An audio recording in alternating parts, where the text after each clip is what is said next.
ఈ రోజుల్లో ప్లాస్టిక్ రావటం వల్ల జల్లి బుట్టలు ఎవరు వంటలేదు. పాపం వాళ్ళ వాళ్ళ ఆధారాలు పాపం ఎవరైతే ఈ జీవన ఆధారాలు ఉన్నాయో వాళ్ళకి అసలు చూడండి అలాగే స్టాక్ అలాగే ఉంది, ఎవ్వరు కొంటలేదు. సో దయచేసి ఇది ఎన్వైరన్మెంట్ ఫ్రెండ్లీగా ఉండటానికి ఇది జల్లి బుట్టలు కొనండి. ఎందుకంటే ప్లాస్టిక్ అనేది అది అంత మంచిది కాదు. సో ఎవరైతే వీడియోస్ చూస్తారో అది మిగతా వాళ్ళు కూడా చెప్పండి. జల్లిబుట్ట అనేది చాలా నాణ్యతంగా ఈ ఒక సంవత్సరం 2 సంవత్సరాలు వస్తాయండి. చక్కగా చూస్తానికి కూడా చాలా బాగున్నాయి, చక్కగా తేలిగ్గా కూడా ఉంది. సో దయచేసి పాపం వాళ్ళ జీవనాధారం ఎవరైతే దీని మీద ఉన్నారో వాళ్ళకి పాపం ఎవరు కొనక ఇక అయిపోయారు పాపం వాళ్ళు. సో దయచేసి ప్లాస్టిక్ మానేసి, ప్లాస్టిక్ మనకి ఎక్కువ వచ్చేది చైనా నుంచి అనుకుంటా. సో దయచేసి మరి ఎవరికైతే ఈ కోళ్ళు కమ్మటానిక కోళ్ళ బొట్లు అంటారు, కోళ్ళ బొట్లు అన్నం బొట్లు వేరే ఉంటాయి కదా.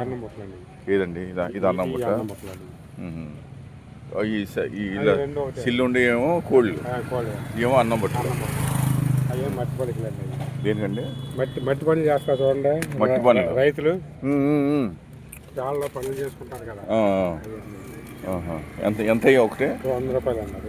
వెళ్ళేటప్పుడు తీసుకెళ్తాను ఇక, నేను అవునుగడ్డ వెళ్తాను, బాగున్నాయి తీసుకుంటాను ఇక. ఓకేనా? మట్టి బొట్టు తీసుకుంటాను, కోళ్ళు నేను పెంచను కాబట్టి మట్టి బొట్టు తీసుకుంటాను. సరే దయచేసి ప్లాస్టిక్ వాడుకోకుండా ఇది వాసనతో తయారు చేస్తారు వాసాలు. మరి ఎక్కడి నుంచి తెప్పిస్తారు వాసాలు మీరు? గంగారెడ్డిగూడెం అక్కడి నుంచి వస్తాయి మీకు మెటీరియల్. సో మీరు చేస్తారు, ఎన్నాళ్ళ నుంచి చేస్తున్నారు మీరు? మరి మీ హోంసదారుకులు వాళ్ళు ఉద్యోగాలు వెళ్ళిపోయారా? వాళ్ళు ఏమైతే జాబ్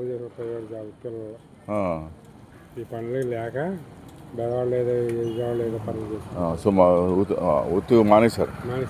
మా పిల్లలతో మాతో పోవటమే ఈ కళ రాదు, మా పిల్లలు రాదు, వాళ్ళు వేరే ఉద్యోగాలు చేసుకుంటారు. సో దయచేసి ప్రభుత్వం కూడా వీళ్ళకి స్మాల్ స్కేల్ ఇండస్ట్రీస్ మీద వీళ్ళకి రాయితీ ఇచ్చి వీళ్ళకి పాపం ఎవరైతే ఈ వృత్తి మీద ఉండారో ఆధారపడి ఉండారో వాళ్ళకి ఏదో స్కీమ్ చేసి వీళ్ళకి స్మాల్ స్కేల్ ఇండస్ట్రీస్గా, ఎందుకంటే ఇది ఇండియన్ ట్రెడిషన్కి చాలా ఉపయోగం ఇది.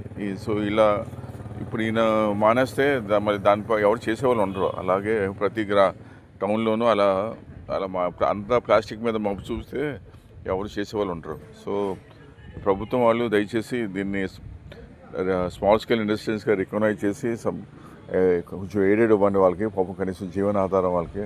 లేకపోతే వాళ్ళకి ఏమి బెనిఫిట్ ఉండదు వాళ్ళకి.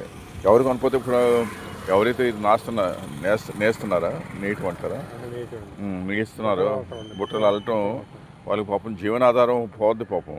అందుకే వాళ్ళ పిల్లలు కూడా వంశం వాళ్ళు కూడా ఏదో వేరే టౌన్కి వెళ్ళిపోయి మానేసి ఏదో ఉద్యోగాలు చేసుకుంటున్నారు. సో దయచేసి గవర్నమెంట్ వాళ్ళు లేకపోతే ఎన్జిఓస్, నాన్ గవర్నమెంట్ ఆర్గనైజేషన్స్ వాళ్ళు వీళ్ళకి సాయం చేస్తున్నాను నేను ఈ వీడియో ద్వారా కోరుతున్నాను. అందరికీ ధన్యవాదాలు.